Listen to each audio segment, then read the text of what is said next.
Hello everyone, this is Satyavan and welcome to English with Satya. हम लोग आज से ना जो हमारा एसएससी सीजीएल 2022 प्री हुआ था, ठीक है, सीजीएल 2022 वाला, ठीक है। इसमें जो प्री का पेपर हुआ था ना, उसमें अगर आपने दिया है तो आपको पता होगा, नहीं दिया है तो आपने तैयारी कर रहे हैं तो आपको प्रीवियस ईयर क्वेश्चन तो देखने ही होते हैं, तो देख रहे हो तो आपको पता होगा कि 40 सेट आए थे उसमें, ठीक है। हमको ये तो पता है कि सिलेबस में इंग्लिश आती है, मैथ्स आती है, जीके आती है, जीके जीएस जो भी बोलो, और रीजनिंग आती है, ठीक है। Maths, English, GK, reasoning. तो इंग्लिश की प्री में सेम वेटेज होता है। इंग्लिश के हमारे 25 क्वेश्चन होते हैं, एक सेट में 25 क्वेश्चन होते हैं। बाकी भी सारे सब्जेक्ट के 25-25 क्वेश्चन होते हैं। तो पर सेट 25 क्वेश्चन, और ये जो 25 क्वेश्चन है ये 40 सेट थे, तो 40 इंटू 25, ये हम ना 1000 हो गई। आपकी मैथ्स बहुत अच्छी होगी कैलकुलेशन करने में। तो ये 1000 क्वेश्चन जो है ना, जो पिछले साल आए थे वो हम डिस्कस करने वाले हैं। इससे होगा क्या कि आपका जो नेक्स्ट एग्जाम है सीजीएल 2023 का जो आप प्री देंगे, उसमें आपकी बहुत अच्छी प्रैक्टिस हो जाएगी, ठीक है। तो जो भी क्वेश्चन आएगा उस जो जिस कॉन्सेप्ट पे बेस्ड होगा उस कॉन्सेप्ट को हम डिटेल में डिस्कस कर लेंगे, जिससे आपकी तैयारी करने में मतलब प्रैक्टिस हो जाएगी, प्लस जो आपने तैयारी की है वो थोड़ी सी इन्हेंस हो जाएगी, ठीक है। चलो शुरू करते हैं। देखो क्वेश्चन नंबर 1 बहुत ही आसान, बहुत ही खूबसूरत सा प्यारा सा क्वेश्चन है। Select the sentence with the appropriate use of adverb of manner.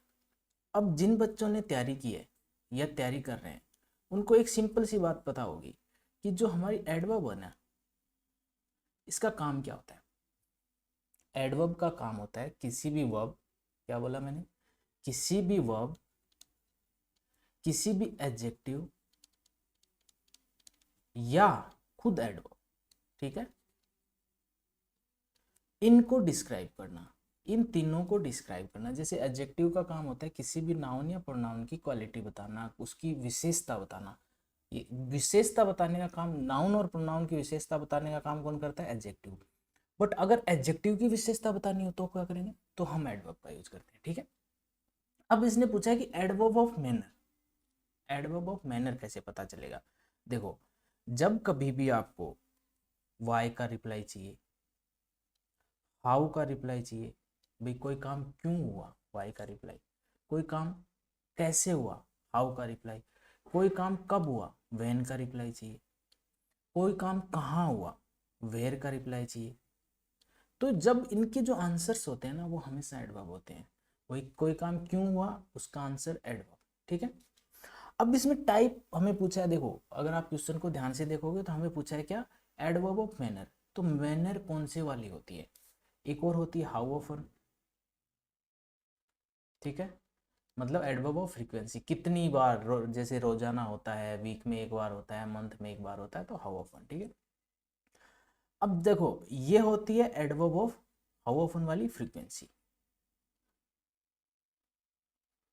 ठीक है। और वेयर का जो रिप्लाई देती है वो होती है एडवर्ब ऑफ प्लेस। आपको पता हो कहाँ, कहाँ का मतलब जगह का नाम बताएंगे, जगह का नाम बताएंगे तो एडवर्ब ऑफ प्लेस। तो ये होती है एडवर्ब ऑफ प्लेस। वेन कब हुआ, एडवर्ब ऑफ टाइम। भाई कब हुआ, अगर आपसे कोई पूछेगा तो आप या तो कोई दिन बताएंगे, कोई डेट बताएंगे, या कोई टाइम बताएंगे ना कि 5 बजे हुआ, 10 बजे हुआ, 2 दिन पहले, तो क्या होगा, एडवर्ब ऑफ टाइम, ठीक है। हाउ कैसे हुआ, जब हाउ का आपको रिप्लाई देना तो ये होती है एडवर्ब ऑफ मैनर। कोई प्रॉब्लम यहाँ तक। वाई क्यों हुआ, तो ये बताती है रीजन। जगह नहीं है तो मैं आरी लिख के छोड़ दिया। तो ध्यान से समझ लेना, एडवर्ब बताने के लिए हमें इन वर्ड्स की जरूरत पड़ती है। जैसे हमें पता करना हो कि भाई कोई पर्टिकुलर वर्ब है, उसका ऑब्जेक्ट क्या है, तो हम पूछ लेते हैं ना वर्ब से व्हाट या होम का रिप्लाई। तो जब व्हाट का रिप्लाई होता है वो डायरेक्ट ऑब्जेक्ट ऑब्जेक्ट हो जाता है, होम का रिप्लाई होता है वो क्या होता है, इनडायरेक्ट ऑब्जेक्ट। वैसे ही जब कोई वाई का रिप्लाई दे, हाउ का रिप्लाई दे, व्हेन का रिप्लाई दे, वेयर का रिप्लाई दे, है ना, तो ये सब क्या होते हैं, एडवर्ब। और एडवर्ब ऑफ मैनर कौन सा वाला होता है, हाउ का रिप्लाई। अगर ये बात आपको समझ आ गई तो देखो आंसर देखते हैं। He has just done his work, उसने अभी अभी अपना काम किया है। जस्ट डन लिखा हुआ है, अभी अभी किया, इसका मतलब एडवर्ब ऑफ टाइम। तो पहला तो हो गया एडवर्ब ऑफ टाइम, तो ये तो हमारा आंसर नहीं है। हमें क्या पूछा है, adverb of manner. Adverb of manner कैसे क्या होगा, हाउ का रिप्लाई, कैसे किया। He does his work carefully, उसने अपना काम सावधानी से किया, केयरफुली। तो ये हो गया कैसे किया, हाउ का रिप्लाई, ये हो गया हमारा आंसर। बस इतनी सी बात समझनी थी। बाकी मैं दो ऑप्शन भी बता देता हूँ। He has done his work on my table, मेरी टेबल पे किया। तो ये क्या है, जगह बता रहा है, प्लेस, वेयर, कहाँ किया। तो ये होगी एडवर्ब ऑफ प्लेस। और अगर आप इसकी बात करो फोर्थ की, ही डन हिज वर्क रेगुलरली, वो अपना, ओके डन लिखा हुआ क्या, डन मत लिखना। एक चीज़ और ध्यान से समझ लेना, यहाँ पे वर्ब की जो थर्ड फॉर्म है और वर्ब की जो आईएनजी फॉर्म है, ये कभी भी विदाउट हेल्पिंग वर्ब के नहीं यूज होती। ठीक है, तो थर्ड फॉर्म और वर्ब की आईएनजी फॉर्म बिना हेल्पिंग वर्ब के यूज नहीं होती। तो डन लिख दिए, ये गलत हो गया, यहाँ लिख दो डज। ठीक है, ये भी ध्यान रखना, ये टाइपिंग मिस्टेक हो गई। उम्मीद है पहला क्वेश्चन आपको समझ आया होगा। ऐसे ही हम हर क्वेश्चन को बहुत अच्छे से, बहुत प्यार से, धीरे धीरे समझते हुए चलेंगे। Next question, select the most appropriate option that can substitute the underline segment in the given sentence। देखो underline segment क्या है, यहां से यहाँ तक, looking into his book, इस सेगमेंट को जो रिप्लेस कर सके और वो सही भी हो, ऐसा ऑप्शन ढूंढना है। ठीक है, पहले तो ये देखो कि इसमें गलती क्या है। सेंटेंस पढ़ो, he was looking in to his book for the last 2 hours but couldn't find it. अब देखो जो ये इट लिखा हुआ है ना, अगर आपको समझ आता है, आपको पता है प्रोनाउन, अगर आपने पढ़ा है, ठीक है, अगर तैयारी कर रहे हैं तो डेफिनेटली पढ़ा ही होगा। तो प्रोनाउन चैप्टर में हम पढ़ते हैं कि जो प्रोनाउन होता है, बेसिक सी बात, उसकी डेफिनेशन में ये सिखा दिया जाता है कि प्रोनाउन किसी नाउन को रिप्लेस करता है और उसकी जगह आता है। ठीक है, तो ये इट किसके लिए आया, ये इट आया इससे बुक नाउन के लिए। तो इसका मतलब है कि वो बुक को ढूंढ रहा था। ठीक है, यहाँ पे एक वर्ड सुना होगा आपने, फ्रेजल वर्ब। ठीक है, फ्रेजल वर्ब का यूज हुआ है, और फ्रेजल वर्ब के जो मीनिंग होते हैं वो, ये मान लो वोकेब का ही पार्ट है, उसको आपको याद करना पड़ता है। अब देखो वो अपनी किताब ढूंढ रहा था बट वो किताब मिली नहीं उसको। ठीक है, अब जो ढूंढने का फ्रेजल वर्ब है वो हमें ढूंढना है भाई, खोज करना, सर्च करना। सर्च करने का मीनिंग कौन सी फ्रेजल वर्ब देती है। अब देखो लुक अबव और लुक डाउन, इनका मीनिंग नहीं होता। लुक फॉर, भले ये आईएनजी फॉर्म में लिखा है, यहाँ पे लुकिंग फॉर लिखा है, उससे कोई फर्क नहीं पड़ता। लुक फॉर और लुक आफ्टर, देखो लुक आफ्टर का आपको मीनिंग पता होगा। लुक आफ्टर का मतलब होता है किसी की देखभाल करना, किसी की केयर करना, और लुक फॉर का मतलब होता है सर्च करना। ठीक है, तो यहाँ पे कौन सा ऑप्शन सही हो जाएगा, option number 3। He was looking for his book, वो अपनी किताब को ढूंढ रहा था और उसे मिली नहीं। ठीक है, next question, select the correct indirect. अब देखो इनडायरेक्ट, डायरेक्ट इनडायरेक्ट जो होते हैं हमने पढ़े होंगे नरेशन में, है ना। नरेशन एक बहुत प्यारा सा चैप्टर होता है, बहुत आसान होता है और बहुत ज़्यादा स्कोरिंग होता है। मतलब उसका क्वेश्चन आ गया तो ये मान लो बोनस ही है। उसका क्वेश्चन इतना आसान होता है कि गलत होने के चांस ही नहीं है, और उसके बाद हमें 4 ऑप्शन मिल गए, 4 ऑप्शन में देख के तो बता ही देंगे। अब देखो इसका क्वेश्चन, अगर आपको नरेशन चैप्टर पढ़ना है पूरा, तो मैंने पूरा चैप्टर पढ़ाया हुआ है, उसकी लिंक मैं डिस्क्रिप्शन में दे दूंगा, तो वहाँ से आप पढ़ लेना। बट क्वेश्चन करने का तरीका मैं आपको बताता हूँ। देखो जैसे आपने क्वेश्चन देखा ना, आप ऑप्शन पे आओ। जब आप ऑप्शन देख रहे हो, देखो सी सैड, सी सैड, सी सैड, सी सैड, कोई गलती नहीं है, मतलब यहाँ तक चारों सेम है। उसके बाद that C, that C, that C, that C, कहने का मतलब इन्वर्टेड कोमा हटाने के लिए हमने दैट कंजंक्शन का यूज किया है, और यहाँ पे आई जो हमारा फर्स्ट पर्सन था उसको सब्जेक्ट के अकॉर्डिंग बदल दिया, सी आ गया। सब में तो सेम है, तो गलती तो है ही नहीं। अब देखो चेंज कहाँ पे आ रहा है, यहाँ पे आ रहा है हैज, यहाँ पे आ रहा है वॉज, यहाँ पे आ रहा है हैज, और यहाँ पे आ रहा है वॉज। अब कहने का मतलब हमें 2 वर्ड मिले, एक तो वॉज और एक मिला हैज, और हमें पता है दोनों की दोनों क्या है, हेल्पिंग वर्ब है, हैज और वॉज। अब ये यहाँ पे दोनों की दोनों हेल्पिंग वर्ब है ना, तो इन वैसे भी पैसिव जब हम डायरेक्ट से इनडायरेक्ट बनाते हैं ना, तो हमें ये पता है कि टेंस है वो बदल जाता है। अब हमें ये ध्यान देना है कि ये जो वॉज है और ये हैज है कौन से टेंस में यूज होती हैं। पहले तो ऊपर आ जाओ, सी सेड, अब ये है पास्ट।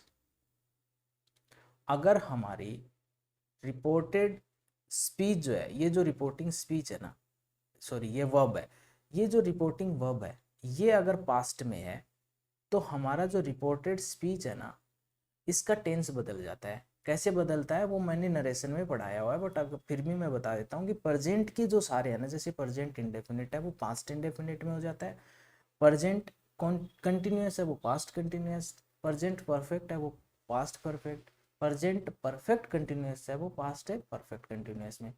अगर ये वर्ब पास्ट में है तो, अदरवाइज नहीं बदलता है, ध्यान रखना। तो ये वर्ब हमारी पास्ट में है ही है, सैड लिखा हुआ है। तो जैसे हमें पता चला कि वर्ब हमारी किस में है, पास्ट में, तो यहाँ पे देखो ये पास्ट में है तो आगे वाला टेंस बदल जाएगा। अब यहाँ पे लिखा हुआ आई एम, एम है, एम प्रेजेंट इंडेफिनेट की हेल्पिंग, मतलब प्रेजेंट कंटिन्यूअस की तो हेल्पिंग वर्ब है और बी की फॉर्म है। बी की फॉर्म आपको पता ही होगा, इज, एम, आर, वॉज, वर, तीनों की तीनों क्या है, बी की फॉर्म है। इज, एम, आर ये तो है फर्स्ट फॉर्म, वॉज और वर है सेकंड फॉर्म, और बीन जो है वो क्या है, थर्ड फॉर्म। अब ये बी की फॉर्म है और ये है present indefinite tense. Present indefinite tense है तो जब बदलेगा तो किस में हो जाएगा, पास्ट इंडेफिनिट में। और पास्ट इंडेफिनिट में वर्ब आती है वॉज। मतलब अगर इंडेफिनिट में हमें बी की फॉर्म यूज करनी है तो वॉज आती है, अदरवाइज वर्ब की सेकंड फॉर्म आती है। तो बी की सेकंड फॉर्म क्या है, बी की सेकंड फॉर्म वॉज और वरी तो है ना। और पास्ट इंडेफिनिट टेंस में वर्ब की सेकंड फॉर्म आती है। तो ये आ रहा हमारा वॉज, ये रहा हमारा वॉज। कहने का मतलब क्वेश्चन ऑप्शन 1 और ऑप्शन 3 हैज लिखा वो गलत हो गया। अब इनमें आगे बढ़ो, in no mood to work now, in no mood to work then. अब देखो जो नाउ है ना, ये चेंज होके किस में बदल जाता है, देन में। तो ये लिखा हुआ ऑप्शन और ये हमारा सही आंसर। ठीक है, अब ये मैंने समझाया इसलिए इतना टाइम लग गया, अदरवाइज इतना टाइम लगता नहीं है। नेक्स्ट क्वेश्चन देखो। अब देखो एक बार ना आप एक काम करना, जब भी आप कोई भी आपको सेंटेंस दिखे, कोई भी सेंटेंस दिखे या मैं क्वेश्चन कराऊं, तो आप एक बार ना ट्राई किया करो अपने आप से सोल्व करने की, अपने आप से उस क्वेश्चन को सोल्व करो। जब मैं आंसर बताऊं तो उसको मैच करना, ठीक है। उसके बाद क्या करना, आपने जो स्कोर है उसका मैच करना। जैसे देखो अपने पास 25 क्वेश्चन होने वाले है ना, आप क्या करो, क्वेश्चन नंबर लगाओ 1 2 3 25 लगा लो। अब अपना खुद का आंसर यहाँ लिखना है इसके सामने, और जो राइट आंसर है ना, वो यहाँ लिखना है। और फिर मैच करना है कि अगर सही है तो इसमें 1 नंबर, इसके 1 नंबर, इसमें 1 नंबर, सब में मार्क्स अपने हिसाब से 1 1 या 2 2 या 3 3 4 4 दे देना। उसके बाद 2 2 मार्क्स के कर देना सारे, ठीक है। उसके बाद क्या करना, अपना स्कोर चेक करना कि हम 50 में से कितने ला पाते हैं, ठीक है। परफेक्ट तरीका होता है आपके प्रैक्टिस करने का। चलो क्वेश्चन पढ़ो जल्दी से। Select the most appropriate word segment from the underlined word in the given sentence। ये जो सेंटेंस है इसमें जो अंडरलाइन वर्ड है क्या है, रिड्यूस। अब इसको रिप्लेस करना है, इसकी जगह ऐसा क्या वर्ड यूज करें जो सेम मीनिंग दे, ठीक है। अब बताओ, less down, up down, lower down, cut down. Reduce का मतलब होता है किसी चीज को कम कर देना, है ना, घटा देना, कमी कर देना। और जो रिड्यूस का मीनिंग होता है वो मीनिंग होता है कट डाउन का। कट डाउन का मतलब भी होता है किसी चीज में कमी कर देना। जैसे मान लेते हैं आप, हमने वीडियो बनाया 25 मिनट का और उसमें उसको थोड़ा सा कम कर दिया, मैं 25 मिनट की जगह आपको 20 मिनट का ही दिखा रहा हूँ, तो जो है ना वो कट डाउन कर दिया, 5 मिनट मैंने कट डाउन कर दी। तो इसका मतलब हो गया, रिड्यूस का मतलब हो गया कट डाउन, ठीक है। Next, select the most appropriate option. अब देखो ये सेम टाइप का क्वेश्चन है, अंडरलाइन जो किया हुआ है ना, प्लान टू परस्यूइंग, इसको रिप्लेस करना है और इसकी जगह करेक्ट ऑप्शन लिखना है। Select the most appropriate option that can substitute the underline segment. जो अंडरलाइन सेगमेंट है इसको सब्सटीट्यूट कर सके in the given sentence if there is no need to substitute it, अगर ये पहले से सही है, अगर ये सही है ना तो इसको सब्स्टिट्यूट करना ही नहीं है और फिर हमें ये वाला ऑप्शन टिक करना है, ठीक है। अगर ये गलत है तो इसको बदलना है, अगर सही है तो सेम छोड़ देना है।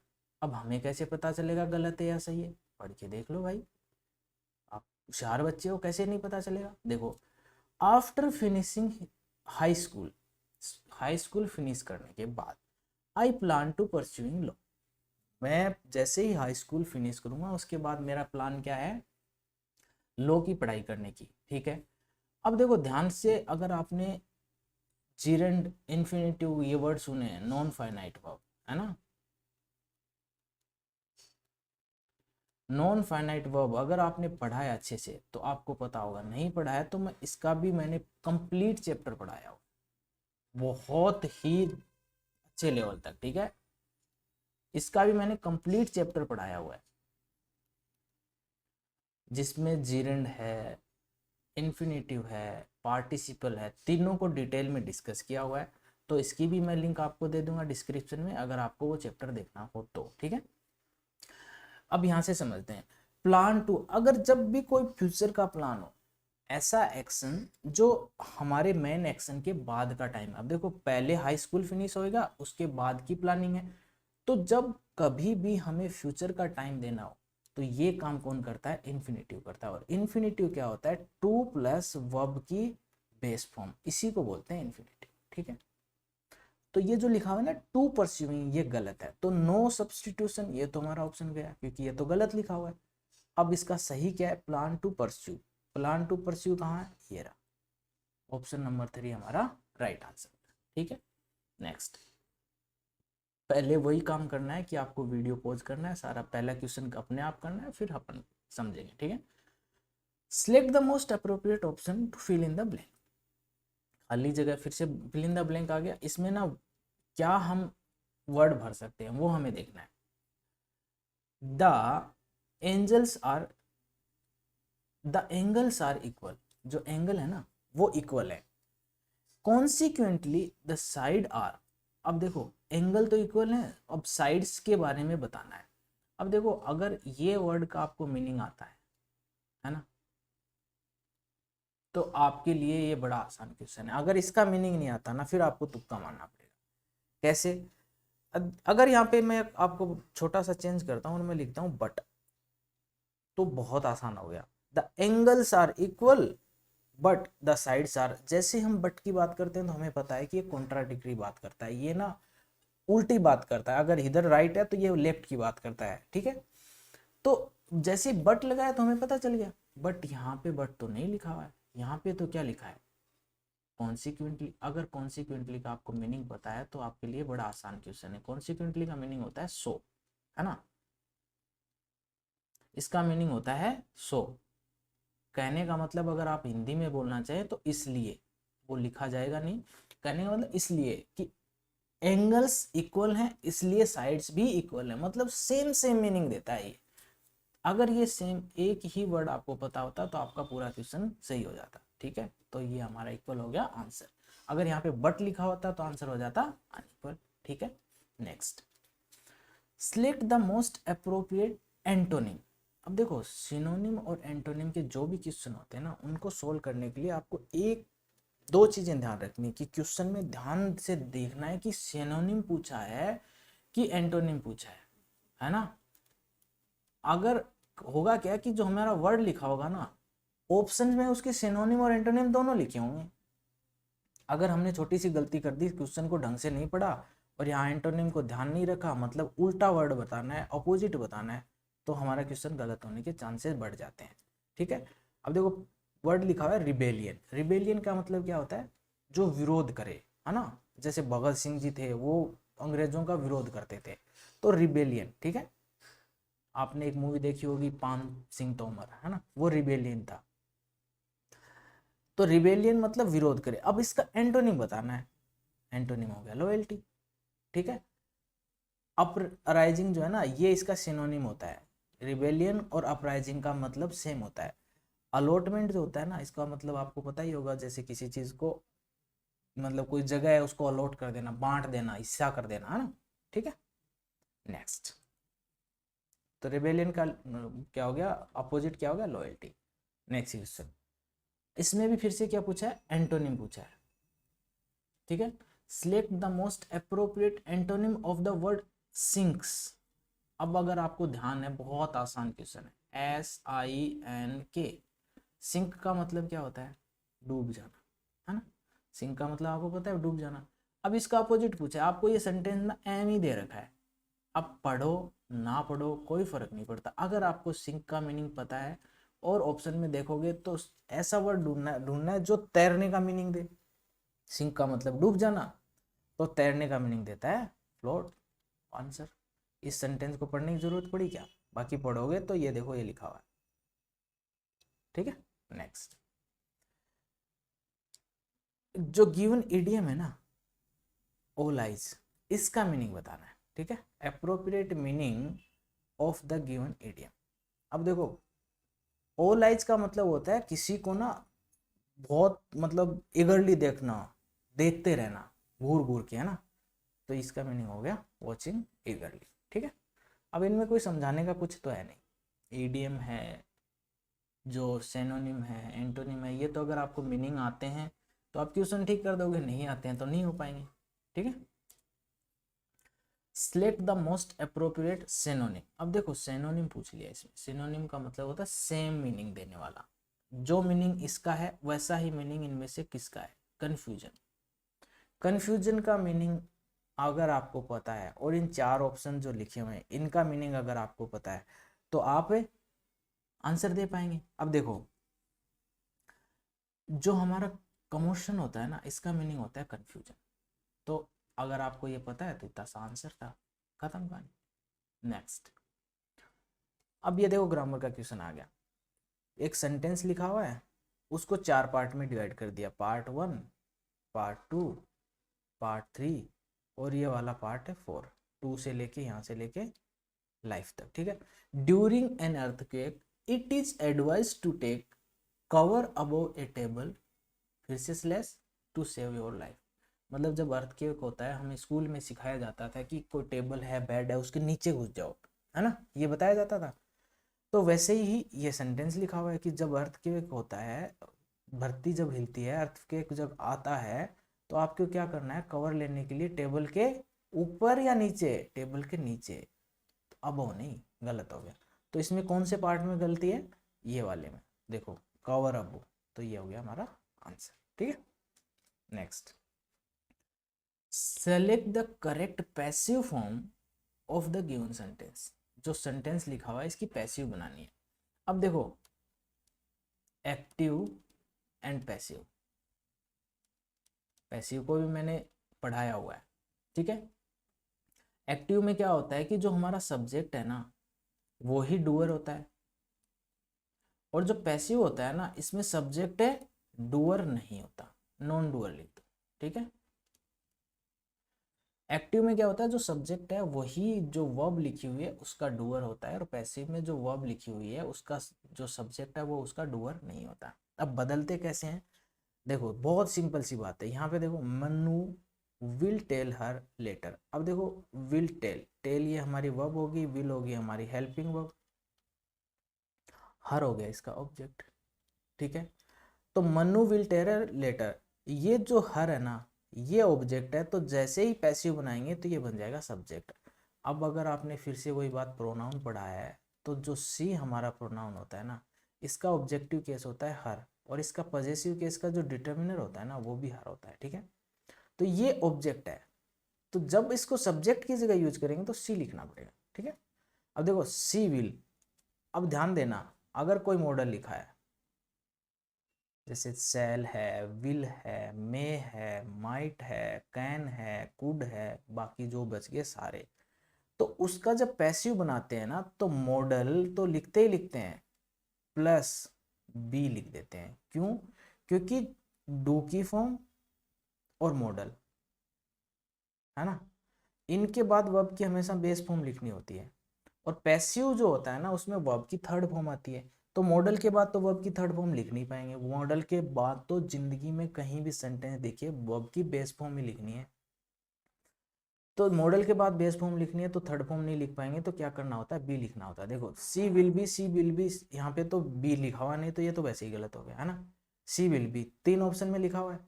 और वर्ब की थर्ड फॉर्म, तो टेल की थर्ड फॉर्म होती है टोल्ड, ये यहाँ पे लिखी हुई है, यहाँ नहीं लिखी हुई, यहाँ भी नहीं लिखी हुई, तो ये आएगा हमारा आंसर।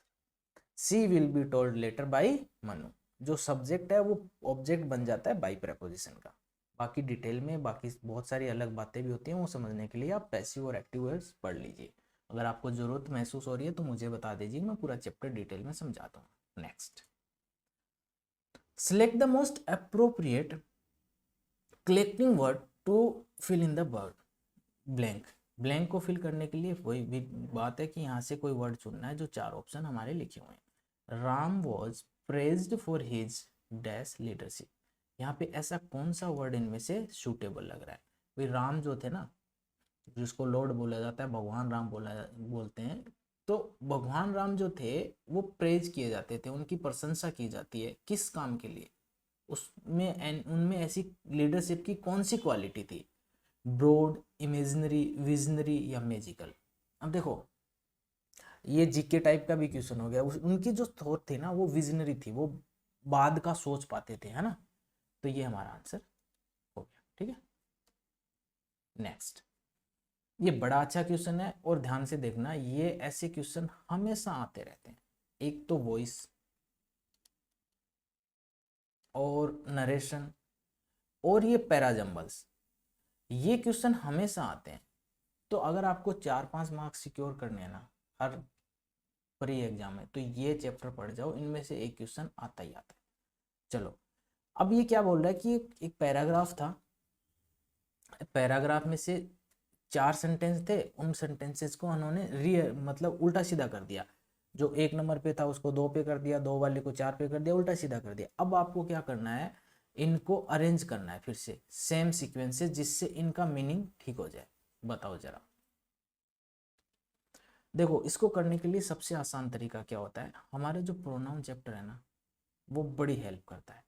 अगर कहीं भी आपको प्रोनाउन दिख गया, भाई कोई भी सेंटेंस में प्रोनाउन दिख गया, तो ध्यान रखना वो सबसे पहले तो नहीं आ सकता। प्रोनाउन का काम क्या होता है, नाउन को रिप्लेस करना। इसका मतलब उसके लिए कोई ना कोई नाउन पहले आया होगा जिसके लिए यूज हुआ है, तो ये पहले नहीं आएगा, वो नाउन को ढूंढो उसके बाद उसको लगा दो, ठीक है। चलो देखो पहला पहला सेंटेंस पढ़ो, वेन दिस एक्स्ट्रा वाटर। अब देखो दिस एक्स्ट्रा वाटर, जैसे आपने देखा दिस, फिर से प्रोनाउन दिख गया आपको, है ना। इसका मतलब ये कौन से वाला दिस है, जिसकी पहले कहीं ना कहीं चर्चा हुई है, तो ये 1 नंबर पे तो नहीं आएगा। अब कहीं ए 1 नंबर पे दिख रहा है, ये दिख रहा है, गलत, ठीक है। इतना आसान है। आपको पैराजम्बल को करने के लिए पूरे 4 सेंटेंस पढ़ने की जरूरत भी नहीं होती, आपको बस वर्ड्स ढूंढने होते हैं, बहुत आसान होता है, ठीक है। नेक्स्ट देखो, the atmosphere can store an additional 4% of water. देख रहे हो, the atmosphere can store an additional 4% of water vapour. अब देख रहे हो यहाँ पे लिखा हुआ दिस एक्स्ट्रा वाटर वेपर, ये जो एक्स्ट्रा जो वाटर की वेपर है, भाप है, वो कौन सी वाली, यही है। तो कहने का मतलब बी के बाद ए आएगा, बी के बाद ए ढूंढ लो। मैं तरीका बता रहा हूँ आपको कैसे करना है। आपको चारों सेंटेंस हो सकता है कभी पढ़ने पड़ जाए, कभी बहुत ज़्यादा टिपिकल आ गया समझ नहीं आ रहा तो, अदरवाइज 1 2 3 में काम हो जाता है। अब बी के बाद ए देखो, बी के बाद सी गलत, बी के बाद ए हो सकता है ये तो पहले ही गलत हो गया, बी के बाद डी ये भी गलत। हल एक ही ऑप्शन है, ऑप्शन नंबर 2 बी के बाद ए। अगर बी के बाद ए मान लो 2 ऑप्शन में दिया होता, फिर हमें तीसरा सेंटेंस पढ़ना पड़ता, अब ये ऑप्शन पढ़ने की जरूरत नहीं। हो गया हमारा answer. Next, select the most appropriate antonym. Antonym बताना है, ठीक है। किसका, हॉस्पिटैलिटी का। हॉस्पिटैलिटी का मतलब होता है किसी की आओ भगत करना।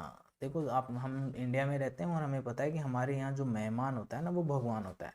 तो किसी को मतलब आसरा देना, घर में आया है कोई, उसको अकोमोडेशन देना, हॉस्पिटैलिटी होता है, ठीक है। अब देखो इसका जो कोल्डनेस का मतलब होता है भाई भाव नहीं देना टाइप का होता है ना, ठंडी हवा आ रही है इसकी तरफ से, तो वो, ठीक है। तो हॉस्पिटैलिटी का जो एंटोनिम पूछा है इसने। क्या पूछा है? एंटोनिम। तो कोल्डनेस हो गया इसका एंटोनिम। भाई हॉस्पिटैलिटी का मतलब होता है किसी की आवभगत करना, उसको भाव देना, उसको खाना खिलाना, घर में रखना। और कोल्डनेस होता है भाव नहीं देना, ठीक है। कॉर्डियलिटी का मतलब होता है काइंडनेस, दयालुता, ठीक है। और रथफुल का मतलब होता है, इसका मतलब होता है एंग्री, भी किसी पे गुस्सा कर जाना, है ना। इसका मतलब होता है काइंडनेस, ठीक है। कॉम्प्लीमेंट का मतलब आपको पता ही होगा। नेक्स्ट, गिवन जो ईडीएम है इसका मीनिंग बताना है। Like a cake walk, like a cake walk मतलब केक की तरह चलना, बहुत आसान सा टास्क, ऐसा काम जो बहुत आसानी से हो जाए, ठीक है। इजी टास्क, ये आंसर, ठीक है। इनकरेक्टली स्पेल्ड वर्ड, जिसकी स्पेलिंग क्या है, गलत है, वो बताना है। Cringe, defer, heist, finery. अब देखो हाइस्ट, अगर आपने एक बहुत फेमस वेब सीरीज आई थी मनी हाइस्ट, अगर देखिए तो आपको पता होगा हाइस्ट की स्पेलिंग होती है HEIST। इतना आसान था बस, ये रहा हमारा गलत वर्ड स्पेलिंग, ठीक है। Next, in the given sentences one word में हैव बीन इनकरेक्टली स्पेल्ड, मतलब जो सेंटेंस दिया हुआ है ना, इसमें एक वर्ड ऐसा हो सकता है जो इनकरेक्टली स्पेल्ड है। अगर वो सच में गलत है, स्पेलिंग है उसकी, तो ठीक करनी है, और गलत नहीं है तो जैसा का जैसा है वो रख देना और नो एरर टिक कर देना, ठीक है। क्वेश्चन समझ गए? अब देखो, अब इसमें सेंटेंस दे दिया, हमें पता ही नहीं कौन से वर्ड की बात हो रही है, तो ऑप्शन देखोगे ना तो आपको पता चल जाएगा। एरोनियस लिखा हुआ है ना, ये वाला, इसकी स्पेलिंग अलग अलग करके लिखी हुई, क्योंकि तीनों ऑप्शन में सेम सेम वर्ड लिखा है, उसकी स्पेलिंग अलग लिखी हुई है। तो एरोनियस की स्पेलिंग ना ये सेम होती है, इसकी मतलब इसकी स्पेलिंग होती है ERRONEOUS, तो ये सही लिखा हुआ है, ठीक है। तो इसका आंसर हो जाएगा no error. Select the correct active form of the given sentence, इसकी एक्टिव फॉर्म बतानी है। ये पैसिव में लिखा हुआ है, अब देख रहे हो पैसिव एक्टिव के दो दो सेंटेंस आ चुके हैं। ये पैसिव लिखा हुआ है, इसकी एक्टिव फॉर्म बतानी है जल्दी से। अब होता क्या है कि जो हमारा नरेशन होता है ना, उसमें टेंस बदल जाता है, पर ध्यान रखना वो इसमें कभी टेंस है नहीं बदलता, वो इसमें कभी मीनिंग है नहीं बदलता, सिर्फ स्ट्रक्चर बदलता है। तो ध्यान क्या रखना है, वॉइस में ना टेंस और मीनिंग ये कभी नहीं बदलते, सेम रहते हैं, बस बदलता क्या है, स्ट्रक्चर। ये चेंज होता है और इन दोनों में कोई चेंज नहीं होता, ठीक है, ये ध्यान रखना है। अब देखो यहाँ पे क्या लिखा हुआ है, has the villa been, has helping verb लिखी है और बीन इसकी मेन वर्ब लिखी हुई है थर्ड फॉर्म, ठीक है। ओके सॉरी, बीन ऑक्युपाइड, कहने का मतलब has the villa been occupied, ये हेल्पिंग वर्ब है और ऑक्युपाइड है मेन वर्ब, ये बीन बीच में लिखा हुआ है। पैसिव बनाने के लिए होता क्या है, जो हमारा पैसिव होता है ना, उसमें बी की फॉर्म प्लस वर्ब की थर्ड फॉर्म लिखनी होती है। पैसिव स्ट्रक्चर ही ये होता है, ठीक है। तो पैसिव बनाने के लिए हमने यहाँ पे बीन का यूज किया है, क्योंकि हैज के बाद वर्ब की थर्ड फॉर्म तो लिखनी ही लिखनी है, बट बी की फॉर्म तो आएगी ना भाई, और वर्ब की थर्ड फॉर्म के पहले बी की फॉर्म आना ही तो पैसिव है, तो ये बीन इसलिए लिखा हुआ है, ठीक है। अगर आप यहाँ से टेंस पहचान रहे हैं तो आपको पता चलेगा ये लिखा हुआ है प्रेजेंट परफेक्ट टेंस। अब देखो ऑप्शन में, यहाँ लिख दिया डू, यहाँ लिख दिया हैड, यहाँ लिख दिया डिड, ये रहा प्रेजेंट परफेक्ट टेंस। डू होता है प्रेजेंट इंडेफिनिट, हैड होता है पास्ट परफेक्ट, डिड होता है पास्ट इंडेफिनिट, तो प्रेजेंट परफेक्ट कहाँ है, ये रहा, खत्म कहानी। Next, select the most appropriate option to substitute the underline segment in the given sentence। ये जो underline segment है ना, arrived, इसको ठीक करने के लिए हमें इन चार ऑप्शन में से एक ऑप्शन चूज करना है। देखो, our guests arrived, they are sitting in the garden, हमारे गेस्ट पहुंचे और वो गार्डन में बैठे हुए हैं। अब एक बात ध्यान रखना, पास्ट इंडेफिनिट, ठीक है, और प्रेजेंट परफेक्ट,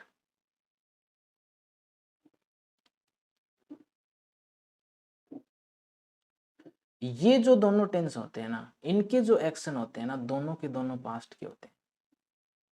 फिर इनमें फर्क क्या होता है भाई? ऐसा काम जो कंप्लीट हो जाए उसको ही तो परफेक्ट बोलते हैं, और पास्ट में तो आते ही कंप्लीट एक्शन है। जो पास्ट में हुए थे, पास्ट में हुए तो उनका टाइम निकल गया, तो वो पूरे हो गए।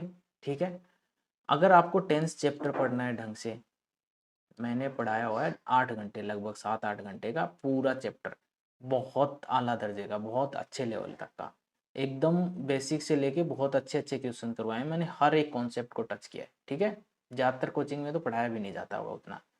तो टेंस चैप्टर की मैं लिंक दे दूंगा नीचे, अगर आपको पढ़ना हो तो पढ़ लेना। ठीक है, अब ध्यान से समझना, प्रेजेंट परफेक्ट और पास्ट इंडेफिनिट है ना, इन दोनों में जो एक्शन होते हैं दोनों ही पास्ट का होता है। कहने का मतलब इनका जो टाइम है वो तो पास्ट का ही होता है भाई।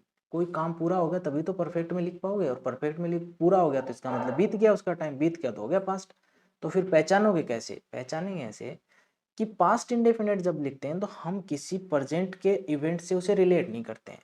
जब हमें कभी प्रेजेंट के इवेंट से रिलेट करना हो पास्ट के एक्शन को, तब लिखते हैं प्रेजेंट परफेक्ट। अब देख रहे हो, they are sitting in the garden, अभी क्या कर रहे हैं? अभी वो गार्डन में बैठे हुए हैं। कहने का मतलब ये टाइम है प्रेजेंट का, इस टाइम से हमें रिलेट करना है इसको, तो हम पास्ट इंडेफिनिट नहीं लिखेंगे, प्रेजेंट परफेक्ट लिखेंगे। और प्रेजेंट परफेक्ट में क्या लिखेंगे? हैव, गेस्ट प्लूरल है तो हैव आ जाएगा, अराइव्ड, तो हैव अराइव्ड कहाँ है? देखो ये रहा ऑप्शन, ऑप्शन नंबर 1 हमारा राइट आंसर हो गया। ठीक है, नेक्स्ट। अब देखो क्वेश्चन 21 से लेके 21 टू 25, 5 क्वेश्चन जो है ना वो आए हैं हमारे क्लोज टेस्ट के। मतलब एक पैराग्राफ, क्लोज टेस्ट क्या होता है? छोटी सी बात मैं समझाता हूँ आपको, देखना।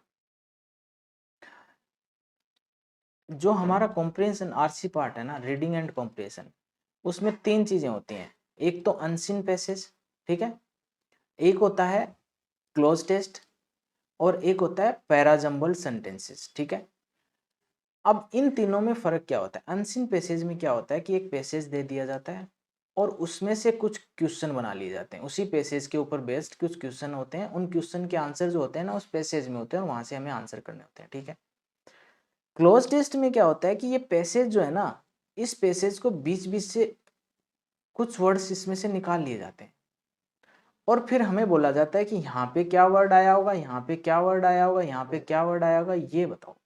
ठीक है, पैराजम्बल में क्या होता है कि जो पैसेज होता है ना, इसके सेंटेंसेस को पहले को तो यहाँ कर दिया जाता है, दूसरे को इधर कर दिया जाता है, तीसरे को और नीचे कर दिया जाता है, मतलब उल्टा सीधा कर दिया जाता है, होते हैं सारे के सारे पैसेज। ठीक है, बस उसमें से क्वेश्चन पूछने के तरीके बदल गए। अब इसमें उल्टा सीधा करके दे दिया जाता है और फिर बोलता है कि जो सही पैसेज था ना वो बताओ कैसा था। ये होता है हमारा पैराजम्बल। ठीक है, तो अभी जो हमारा क्वेश्चन है ना वो है किस पे बेस्ड? वो है हमारा क्लोज टेस्ट। ठीक है, इसमें से क्लोज टेस्ट में क्या होता है कि बीच बीच में से देख रहे हो आप, ये 1 लिखा हुआ है, ये यहाँ पे 2 लिखा हुआ है, 3, इसमें से बीच में से वर्ड निकाल लिए और बोल देगा कि बताओ भाई इनमें यहाँ पे क्या वर्ड था। अब निकाला तो एक उसने और डाल दिए 4, ऑप्शन हमें 4 दे दिए, एक निकाला था, एक ही दे देता तो हम भर देते, अब इसने दे दिए 4, बताओ कि इन चारों में से वो कौन सा वाला था। तो इसके लिए हमें क्या करना पड़ेगा? पैसेज को पढ़ते जाना है और जो जो सूटेबल वर्ड लिखे वो भरते जाने हैं। ठीक है, देखो, digital India can be the prime dash behind making a reality of governments promise of minimum government maximum governance.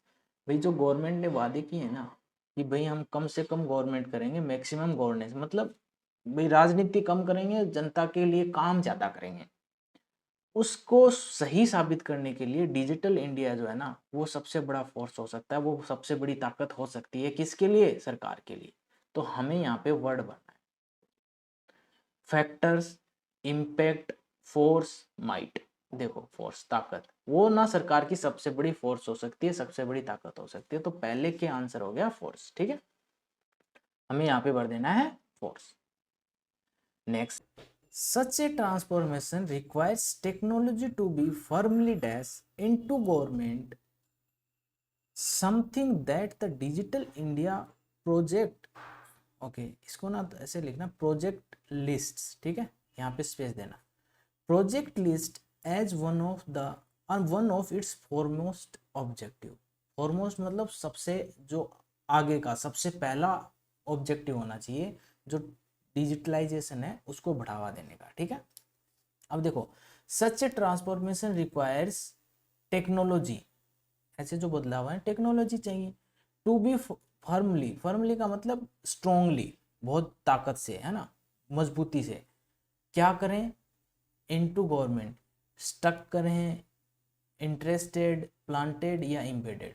अब देखो जो गवर्नमेंट है उसको इसके लिए क्या करना चाहिए, एम्बेड करना चाहिए, इसको ना जड़ रखनी चाहिए, इसकी नींव रखनी चाहिए डिजिटल इंडिया की, ठीक है। तो इसका सही वर्ड यहाँ पे हो जाएगा एम्बेडेड, 4th नंबर आंसर, ठीक है। Embedded into government something that the digital India project lists as one of its foremost objectives, मतलब डिजिटल इंडिया प्रोजेक्ट जो है ना इसकी फॉरमोस्ट लिस्ट में है, ठीक है। अगर आपको यहाँ से नहीं दिखा आंसर तो अगर आपने इसको पैराग्राफ को आगे पढ़ा, देखो एम्बेडिंग टेक्नोलॉजी, तो यहाँ पर पिछला जो था ना एम्बेडेड आंसर हो गया, ठीक है। Embedding technology into government dash will do 3 things. भाई टेक्नोलॉजी जो है गवर्नमेंट अगर एम्बेड करती है, गवर्नमेंट में एम्बेड होती है, मतलब टेक्नोलॉजी का गवर्नमेंट फायदा उठाती है, तो 3 चीजें होंगी। गवर्नमेंट की क्या होना चाहिए यहाँ पे देखो, ऑफिसेस, डिटेल्स, हायरार्कीज या प्रोसेस। गवर्नमेंट की जो प्रोसेस है ना उसमें अगर टेक्नोलॉजी है तो आंसर क्या हो जाएगा 4th, ठीक है, बाकी 3 गलत। Embedding technology into government processes, ठीक है, विल डू 3 थिंग्स, क्या क्या 3 चीजें करेंगे, transform the government and make it more transparent. भाई अगर टेक्नोलॉजी का यूज हुआ तो 3 चीजें अच्छी होंगी, क्या हो जाएगा, transform the government and make it more transparent, government है ना उसको बदल ही देगी, और मोर ट्रांसपेरेंट हो जाएगा, मतलब जो भी चीज़ें ट्रांसपेरेंट नहीं है, जो भी पर्दे के पीछे होती हैं वो जनता के सामने होंगे, ठीक है। एंड एफिशिएंट, बहुत एफिशिएंसी के साथ होंगे, ठीक है। Transform the lifes of citizen, जो सिटीजन है उनकी लाइफ भी बदलेगी। Transform the lives of citizens specially those at the bottom of the, खासकर वो जो एकदम बॉटम में है, किसके बॉटम में, dash pyramid and make our economy more efficient, जो पिरामिड के एकदम बॉटम में, प्रोवर्बियल, माइथिकल, क्लासिफाइड, हाइपोथेटिकल। अब देखो प्रोवर्बियल का मतलब होता है जो बहुत ज़्यादा फेमस टाइप की होता है ना, तो जो लोग एकदम बॉटम में है, पिरामिड के बॉटम में है ना, उनके लिए इसके लिए बहुत ज़्यादा फायदा होगा इससे, है ना, तो इसका आंसर हो जाएगा प्रोबेबियल, ठीक है। एंड थर्ड फायदा क्या होगा, make our economy more efficient, जो हमारी इकोनॉमी है उसको ज़्यादा एफिशिएंट बना देगा, और कॉम्पिटिटिव, बाकी जो कंट्रीज हैं उनके साथ कंपटीशन में लाने के लिए हमारी इकोनॉमी भी अच्छी हो जाएगी। 2014 में MC ओकिन्से करके कोई आदमी है, ग्लोबल इंस्टीट्यूट, ओके MC किसने, ग्लोबल इंस्टीट्यूट है, रिपोर्ट प्रिडिक्ट्स, ओके इसको भी अलग अलग करना, ये जो रिपोर्ट है अलग वर्ड है, प्रिडिक्ट्स अलग वर्ड है, उसकी एक रिपोर्ट ने प्रिडिक्ट किया था, क्या किया था, that the large scale dash, अब ये 5th ऑप्शन देखना है यहाँ पे, एंटिसिपेशन, मोनेटाइजिंग, अडॉप्शन या इन्हांसमेंट।